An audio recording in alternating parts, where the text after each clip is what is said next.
ভোটের ছুটিতে উৎসবের রং লেগেছে রাজধানী সহ সারা দেশে। ভোট দিতে বাড়ি যাচ্ছেন শ্রমজীবী সহ বিভিন্ন শ্রেণী পেশার মানুষ। ঢাকা টাঙ্গাইল ও ঢাকা ময়মনসিংহ সহ বিভিন্ন মহাসড়কে দেখা গেছে যানবাহনের অতিরিক্ত চাপ। আছে ঈদের সময়ের মতো বাড়তি ভাড়া নেয়ার অভিযোগও। ঝুঁকি নিয়ে ট্রেনের ছাদে করে যাচ্ছেন অনেকেই।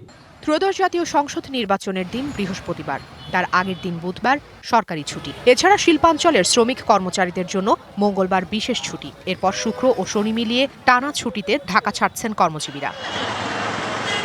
রাজধানীর বিভিন্ন বাস টার্মিনাল, রেল স্টেশনে ঘরমুখো মানুষের ভিড়। অনেকে আবার এই যাত্রাকে ঈদের ছুটির সঙ্গে তুলনা করছেন। ঢাকার অবস্থা ঈদের মতো হয়ে গেছে, সবকিছু দেখতেই ভালো লাগতেছে।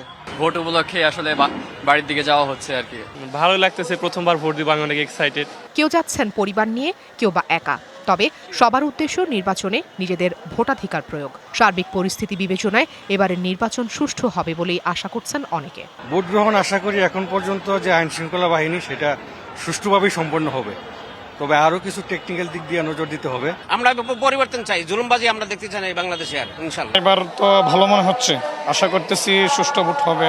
আশা করি দেশবাসী আমাদের ভবিষ্যতের কাণ্ডারিকে ভোটাধিকার প্রয়োগ করে নির্বাচিত করতে পারবে।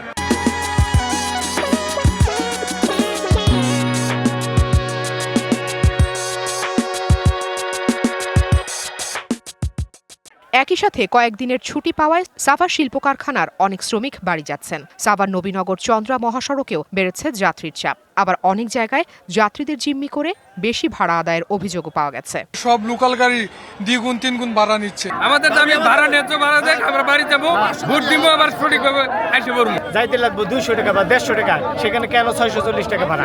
কমলাপুর স্টেশনে যাত্রীদের আনাগোনা তো আছেই, রয়েছে টিকিটের চাপ। ট্রেনের ভেতরে জায়গা না পেয়ে অনেকে যাচ্ছেন ছাদে বসে। পরিবর্তিত সময়ে হওয়া এবারের নির্বাচন অতীতের সব অভিযোগ মুছে দেবে এমন প্রত্যাশা সাধারণ নাগরিকের। Afrin Anwar, DBC news, Dhaka.